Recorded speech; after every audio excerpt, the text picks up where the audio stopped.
Graça e paz, meus irmãos. Estamos aqui de novo para mais uma noite de discipulado. Fui incumbido de falar sobre serviço e a gente estava orando aqui, estava louvando, e eu estava lembrando na época em que eu me voltei para Deus, na época em que eu passei a viver uma vida com Deus. E depois disso eu me afastei de novo e voltei a viver a vida para Deus. E a vida dessas reviravoltas, mas eu me lembro que eu costumava sempre orar da seguinte maneira: Senhor, abençoe e usa os meus pensamentos, abençoe e usa as minhas palavras, abençoe e usa as minhas mãos, para que a gente possa fazer a obra de Deus nesse mundo. Então a gente está hoje para falar sobre serviços. Cara, lê a primeira parte, por favor. Página 60.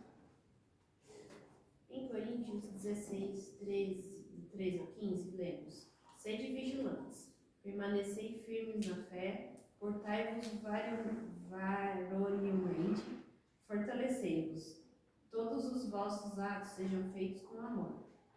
E agora, irmãos, eu vos peço o seguinte: sabeis que a casa de Estéfanas são as primícias de Acaia e que se consagraram ao serviço dos santos. A palavra serviço nessa frase tem o mesmo significado de ministério. Portanto, o final do versículo pode ser entendido como o ministério dos santos. Obrigado. Eu tenho uma versão aqui comigo, que eu ganhei da minha querida sogra, a mensagem, da tradução do Eugene Peterson, que também em 1 Coríntios 16, do 13 ao 15, diz o seguinte: ela tem uma linguagem mais moderna e às vezes quando tem dificuldade de entender, que nem a gente estava falando antes da aula, o varonilmente nós tivemos que ir ao dicionário, ela tem, por ter uma linguagem mais moderna, fica um pouco mais fácil da gente poder entender. Aqui diz, eu vou até o versículo 16, tá? Para ficar, porque ela não divide por versículos somente. Fiquem de olhos abertos, sejam firmes na fé, compartilhem o que receberam, sejam corajosos e sempre ajam com amor. Gostaria de pedir um favor. Deem atenção especial à família de Estéfanas. Como sabem, eles foram os primeiros convertidos na Grécia e sempre se dedicaram a servir os cristãos. Quero que honrem e cuidem de gente assim, companheiros e trabalhadores, que tanto nos ajudam e nos inspiram. Então ela também dá uma explicada que foi a primeira família, a primeira casa na Grécia a se converter. E eles pontuam algumas atitudes, já que a gente está falando de serviço, vamos falar de atitude, pontuam algumas atitudes para a gente ter perante a vida, perante a igreja, perante os nossos irmãos. Ele fala ali da gente ser vigilante. Ser vigilante nada mais é do que estar atento ao que precisa ser feito, estejamos de olhos abertos. Não para nos proteger somente. A gente, quando fala de olhos abertos, a gente sempre pensa em como se proteger, estar atento ao perigo. Mas não, muitas vezes a gente tem que ter um olhar ativo, um olhar para aquilo que precisa ser feito. Eu e a Cá, a gente tem conversado muito ultimamente com tanta coisa que tem acontecido, e muitas vezes a gente se pergunta por quê, quando na verdade a gente deveria se perguntar como. Como é que eu resolvo isso?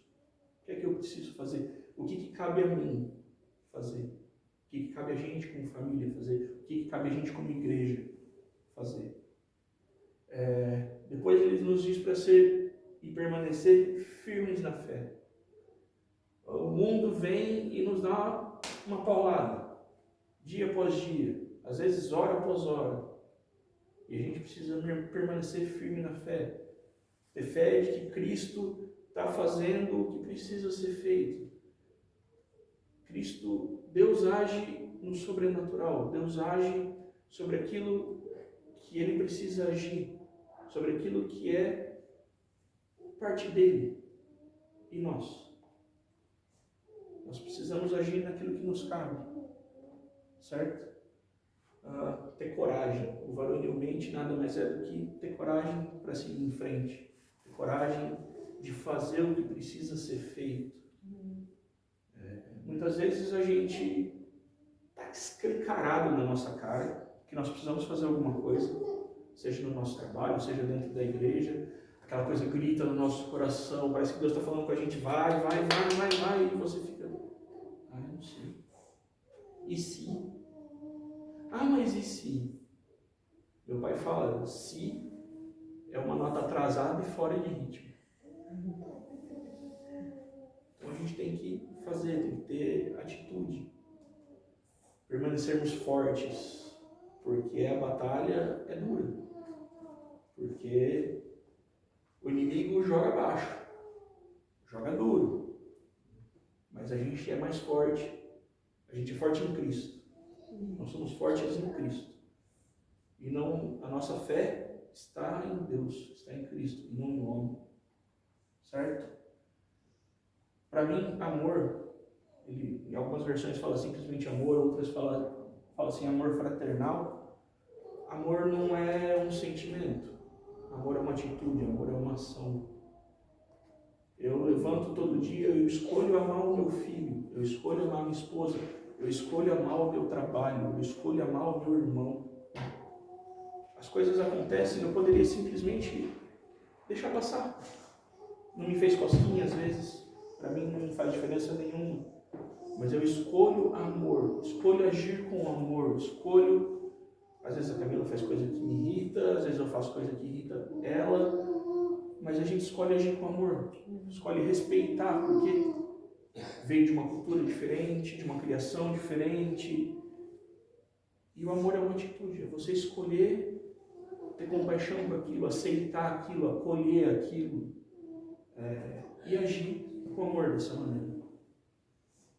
E por último, o servir, a ação. Vou fazer o que precisa ser feito, dedicar-se, porque às vezes nós precisamos fazer alguma coisa na igreja ou na nossa vida que precisa de dedicação, dia após dia.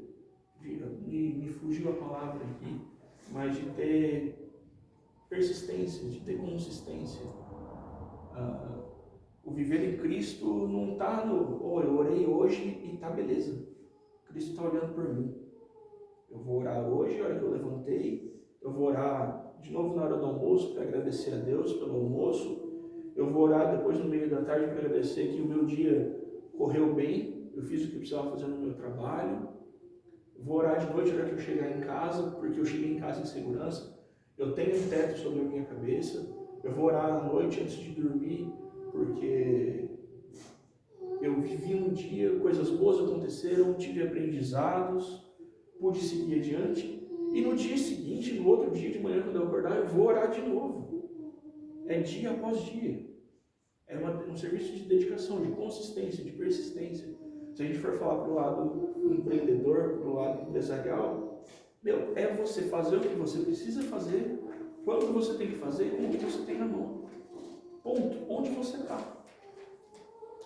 Nós estamos num momento de vida, num lugar que nós temos que estar. Não adianta eu estar aqui vivendo pensando que eu não mereço isso. A questão não é essa. A questão é, você está fazendo o que você tem que fazer, com o que você pode, onde você está? Muitas vezes a gente deixa isso passar. Lu, lembra mim, a partir aí, a casa de Estéfanas. A casa de Estéfanas tinha um ministério de servir aos santos. Irmãos, muitos de nós servimos, mas o nosso serviço deve ser feito de tal maneira que os nossos dons se tornem ministérios. Se você continuar servindo, mais graça é acrescentada. Quando lemos que a casa de Estéfanas servia, entendemos que todos os da sua casa serviam aos santos. Irmãs, vocês também podem ser ministras, nos assuntos referentes a ofertar riquezas materiais ou ao serviço. Espero que todos vocês, os filhos de Deus, possam transformar os seus dons em ministérios, pois isso é a vida acrescentada a vocês. Tá bom, obrigado. Eu e a Lu, e acho que a Cá estava junto, a gente estava comentando outro dia de como as coisas parece que estão seguindo uma ordem. As coisas estão acontecendo, isso tem batido na tecla comigo nas últimas semanas, que se eu não aprender, é porque eu sou muito ignorante. E Deus mesmo assim tem misericórdia com a minha ignorância. Ele vai e me ensina mais uma vez. E ainda assim cuida de mim, não deixa que eu sofra tudo que o mundo poderia fazer eu sofrer, porque eu não aprendi alguma coisa que ele quis me ensinar. Então, todos nós nascemos com algum dom, todos nós nascemos com algum talento natural. Nato nada mais é do que natural, aquilo que você nasceu com. Eu muitas vezes achei que o meu dom era cuidar das pessoas como um profissional de saúde. E quando eu fui fazer isso, eu achava que isso era... aliás, voltando um pouquinho, eu achava que esse era o meu dom, porque quando eu era criança, a minha avó tem um problema de circulação, tem uma perna inchada, mais do que a minha, e eu enfaixava a perna dela e me sentia bem fazendo aquilo. Bem por estar ajudando ela, por estar fazendo alguma coisa por ela. E eu achava que esse era o meu dom, cuidar das pessoas com um olhar de saúde, com um olhar de bem-estar. E mas não é bem assim. E eu estou nesse momento de busca, qual é o meu dom? E eu acho que eu tenho visto muitas pregações que falam que a gente tem que viver o nosso propósito, que fala que nós temos que aguentar aos trancos e barrancos, aguentar e viver o nosso propósito com consistência e com persistência. E sim, isso é verdade. Mas se a gente viver em Deus, será que Ele não nos entrega o propósito? Se nós vivemos a vida que Cristo nos exorta a viver, amai-vos uns aos outros como eu vos amei, a Deus acima de todas as coisas, será que Ele não nos entrega esse propósito? E aí meu coração se tranquilizou. E há 4 anos quase a gente tem trabalhado e eu tenho vivido aquilo que eu acho que é para mim. Continuo servindo ao próximo, continuo fazendo. E eu me sinto muito bem fazendo isso. Diferente de quando eu era fisioterapeuta, que era um peso para mim, que era um fardo, que era difícil. E quantas vezes eu não cheguei em casa e chorei. Ou chorei porque o serviço era muito difícil, em muita quantidade.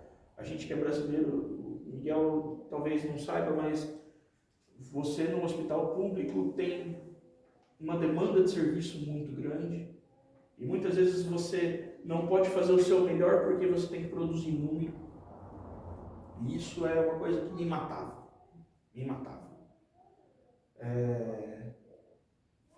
Conheço irmãos aqui na igreja que têm um dom, um talento natural, uma coisa divina mesmo, nasceu com aquilo e descobriu isso cedo. E será que a gente está usando isso para servir?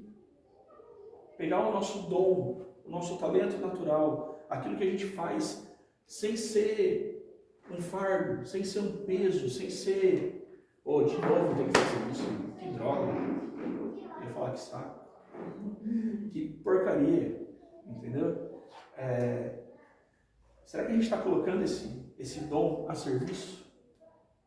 Será que a gente está fazendo o que a gente precisa fazer, aonde a gente deve fazer, quando a gente tem que fazer? Não importa por quê. Talvez a gente tenha que nos preocupar, talvez nós tenhamos que nos preocupar com como. E no texto fala, quanto mais nós servimos, mais graça é acrescentada. E que mais que a gente precisa na vida se não é a graça de Deus?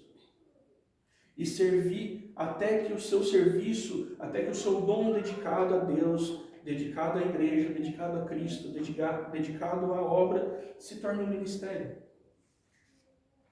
Fazer disso um ministério, um serviço de verdadeira doação, de verdadeira, eu não sei, fugiu a palavra, mas de verdadeiro empenho, de doação mesmo, não de doar, de eu estou te dando.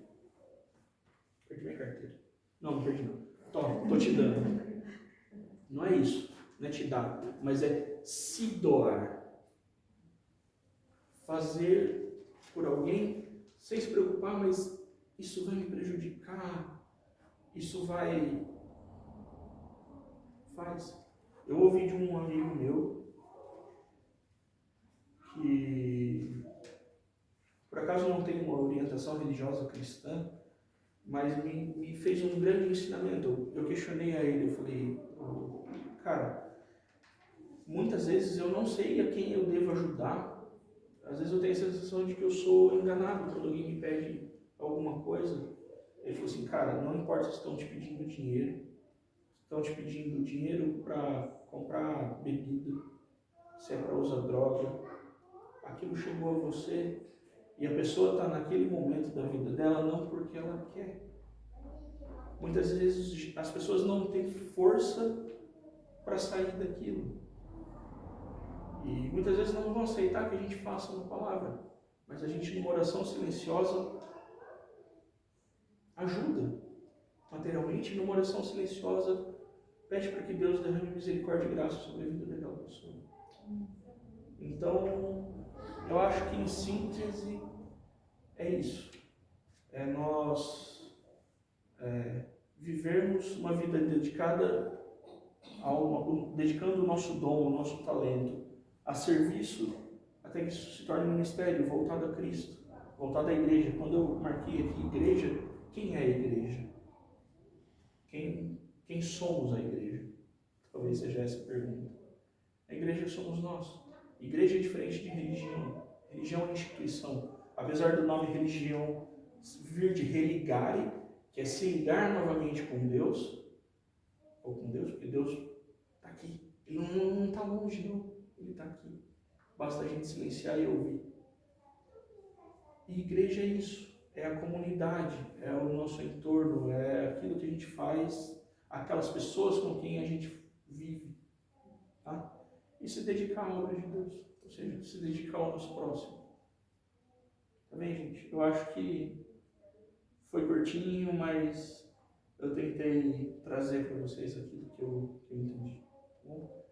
Obrigado e Deus abençoe a vida de vocês. Ô, Luz, liga ali.